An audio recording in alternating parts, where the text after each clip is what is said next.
পীযূষ চাওলার সঙ্গে হাসি ঠাট্টায় গল্প করছেন। সেই গল্পের ফাঁকেই চলছে বোলিং। নেই কোনো রান আপ, নেই আলাদা কোনো প্রস্তুতি। আক্ষরিক অর্থেই শুধুমাত্র এক জায়গায় দাঁড়িয়ে বল ছুড়ে যাচ্ছেন। বাইরে থেকে দেখলে মনে হবে যেন কোনো অনুশীলনী করছেন না, অথচ এমন অনায়াস ভঙ্গি হয়তো শুধুমাত্র সাকিব আল হাসান বলেই সম্ভব হয়। সাকিব বরাবরই লিওনেল মেসির ভক্ত, যদিও ব্যক্তিত্বের দিক থেকে নিজের সঙ্গে ক্রিস্টিয়ানো রোনালদোর বেশি মিল খুঁজে পান। তবে খেলার ধরনটায় বরাবরই ধরা পড়ে লিও মেসির প্রতিচ্ছবি। সদ্য সমাপ্ত বিশ্বকাপে মেসি ম্যাচ প্রতি দৌড়েছেন গড়ে মাত্র 8.1 কিলোমিটার, যা কিনা ফ্রন্টলাইনে খেলা যে কোনো প্লেয়ারের মধ্যে সর্বনিম্ন। এর মধ্যে আবার গড়ে 4 কিলোমিটার হেঁটেই পার করেছেন তিনি। সাকিবও যেন মেসিরই ঠিক ক্রিকেটীয় ভার্সন, সবকিছুতেই এক ধরনের স্বাভাবিকতা। অযথা শক্তির প্রদর্শন নয়, বাড়তি কিছুই নয়। দূর থেকে দেখলে মনে হয় সবকিছুই যেন কত সহজ। যদিও মেসি সাকিব দুজনেরই এই সহজতার পেছনে লুকিয়ে আছে অসাধারণ দক্ষতা আর বছরের পর বছরের পরিশ্রম।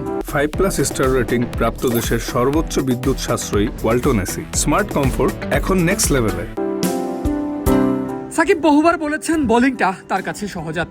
জাফনা কিংসের ম্যাচের আগের অনুশীলনেও মিলল সেই চেনা দৃশ্যই।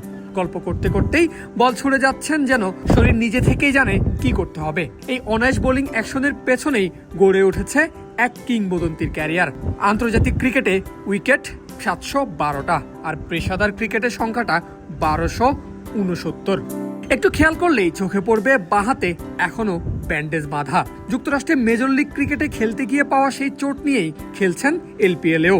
অনুশীলনের পর বাংলাদেশি সাংবাদিকরা জানতে চেয়েছিলেন এখন হাতের অবস্থা কেমন। স্বভাবসুলভ ভঙ্গিতে সাকিবের জবাব, এসব নিয়ে তিনি খুব একটা ভাবেন না। আর এমন স্টেটমেন্টের প্রমাণও খাতা কলমই বলে দেয়। এলপিএলে 3টা ম্যাচ খেলেছেন এখন অব্দি, যেখানে 4 উইকেট নিয়ে টুর্নামেন্টের সবচেয়ে মিতব্যয়ী বোলারদের তালিকাতে সাকিব আছেন 2 নম্বরে। তবে আল হাসান স্বীকার করে নিয়েছেন বোলিংয়ে সমস্যা না হলেও ব্যান্ডেজ করা হাতে ব্যাটিংটা তার সহজ হচ্ছে না। আর ব্যাটিং নিয়ে যে তাকে আলাদা কাজ করতে হয় সেটাও একেবারেই নতুন কিছু না।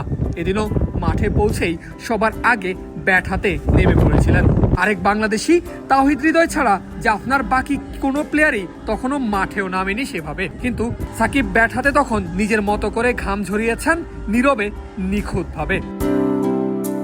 শ্রীলঙ্কার ডাম্বুলা থেকে পারভেজ আল হাসান, ক্রিক ফ্রেঞ্জি।